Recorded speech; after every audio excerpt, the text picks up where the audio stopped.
was telling my coworkers, there is a woman right now doing the same exact job that you're doing right now, and you know what? You know what? She's gonna go to that job. She's gonna park her car. She's gonna walk in, and when she gets into her office or wherever the fuck she work at, there's not gonna be no six pass dice there. So hear me and rejoice. Okay, one more time. One more time. One more time. One more time. One more time. Also, If I snap my fingers, you forget that you're ever gay. I was never gay. Exactly. Wait, no, stop. Yes. No, stop. You can't. all I right, was man. never gay. Okay. No, I was never Let's gay. go ahead and You get can't to just the black male hate real quick. state something, just snap your fingers, and then be like, I was never gay. I saw a super duper real post, and it said a lot without saying a lot, and that shit says this: all the ugly fat bitches and homosexual. I'm not gonna say that whole thing. Homosexual people are celebrating Tory Lanez getting stabbed. All right. So if you guys don't know, where's it at? Tory Lanez was brutally injured in jail. I believe yesterday. So from what I read in the reports, it seems as though he's been stabbed about 14 times. So he's rushed to a nearby hospital, and so we're reading right here. The internet um, has mixed reactions. This is awful news. I will pray for him. Please, God, protect this man and heal his wounds. Damn, that's crazy. Anyway, stream whenever. I'm not sure. Is this a artist? I don't know. This is actually sad. Free Tory. We will never forgive Megan for this. He should have just told who did it instead of trying to play Captain Save-A-Ho. Well, I need to hear the other person's side of the story.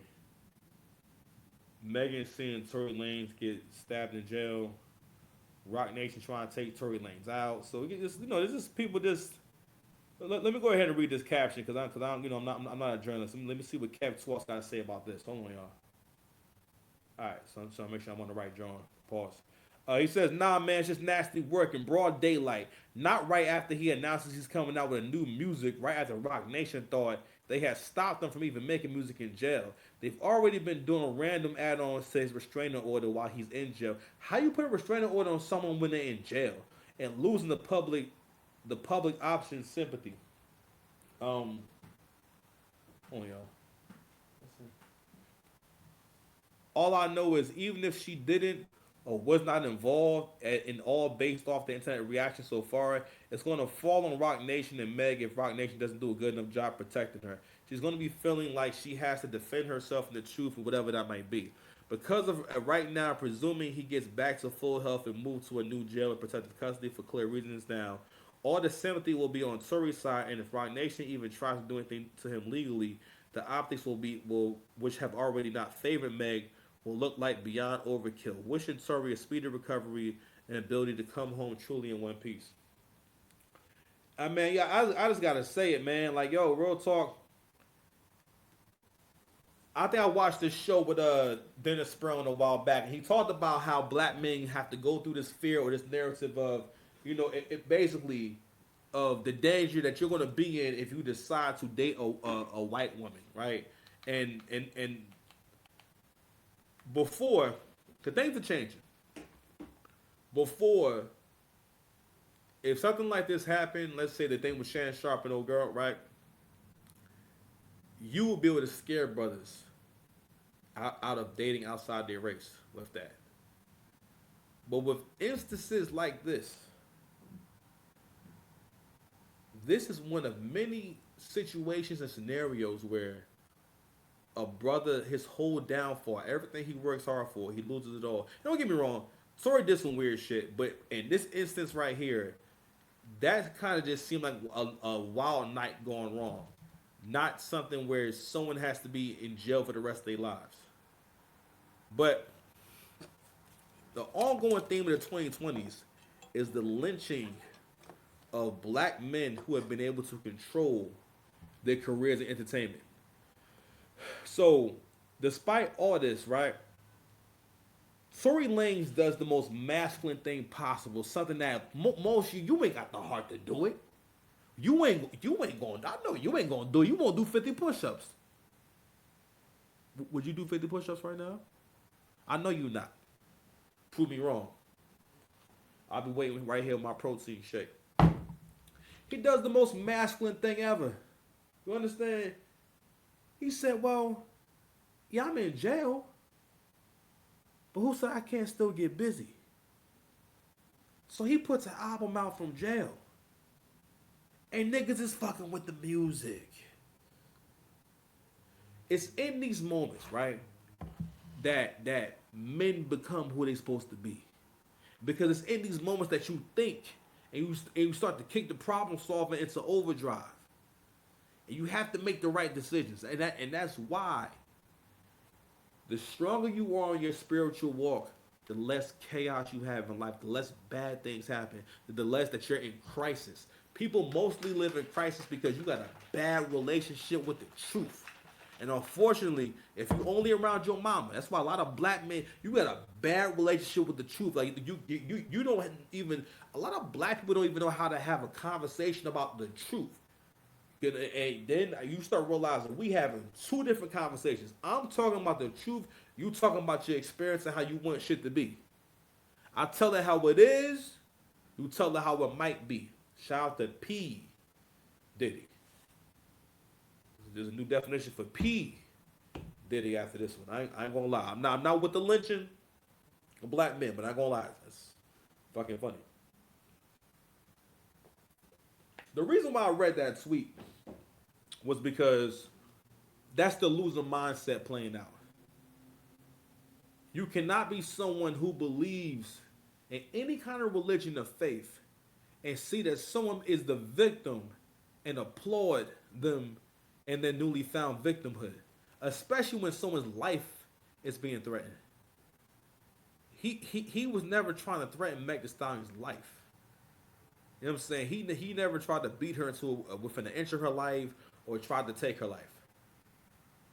So and for the most part, this is normal behavior. I picked up on this a long time ago, especially with like black queer people can be really nasty, bro.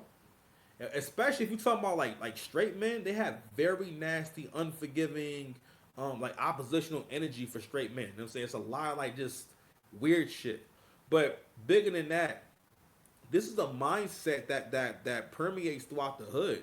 And it's like, yo, if this is the kind of woman who's raising your kids, how can you not have compassion for someone being brutally attacked?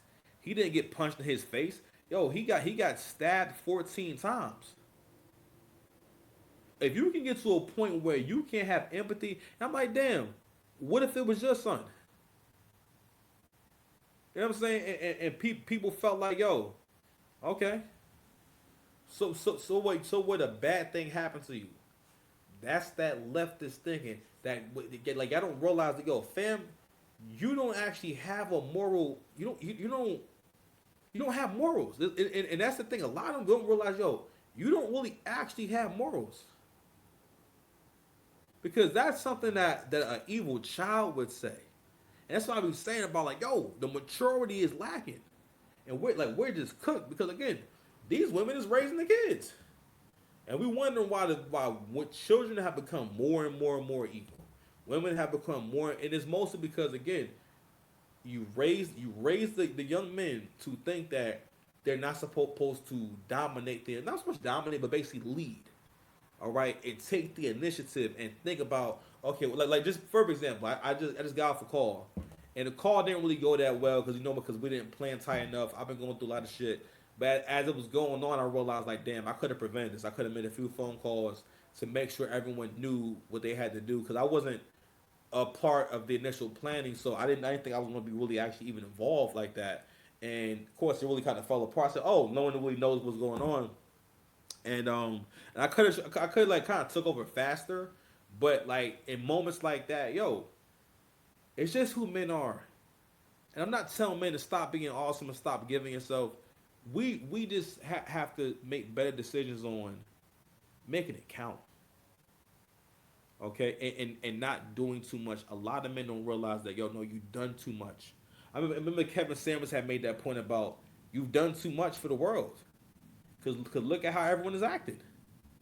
All right, because we're getting again like the women aren't women and the men, a lot of the men, and I had to reevaluate this and whatnot. So I had to realize like, damn, because I've been exploring my own manhood. Pause.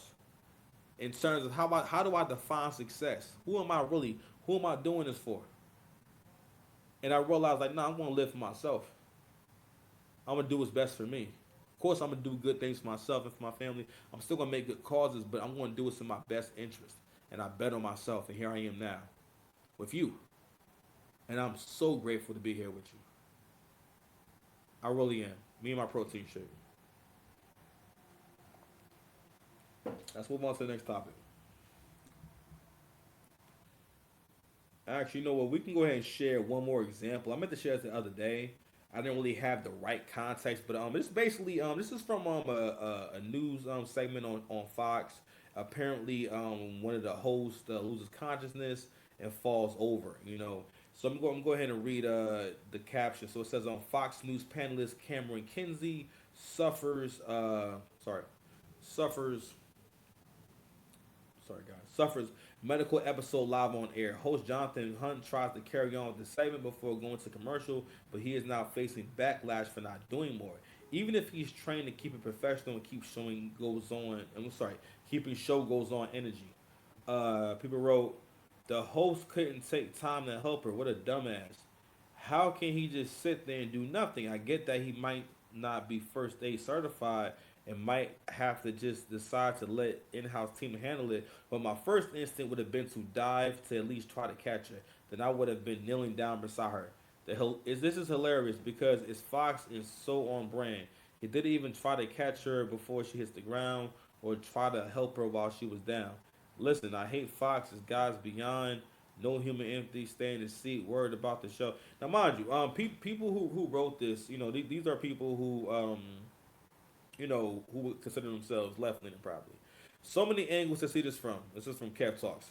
But no matter how ESP in this era, if it ain't the basic human decency, one is wrong. What the hell? He probably been trained his whole life, the muscle memory wise, to be haste, to be unfazed by anything out of your control. Clearly, old school show must goes on, but the feedback is very interesting on this. You have anti-Fox News against MAGA people, either being bleeding heart liberals, having the utmost sympathy for her and bashing that side for being so selfish, or saying good she deserves it for her part in the election against Kamala and promoting lies and hate. And that's what's most important. The whole that's good she deserves it. I want to just point that out. That's not human. That's not human. Okay. You cannot tolerate bullshit like that in your regular life. When you hear someone talking like that, call it out. Call it out. And that's why I be saying, y'all guess like I need to be having our protein shakes. So you will not strong enough. You will not even strong enough to even do nothing like that. You don't even see yourself doing anything like that.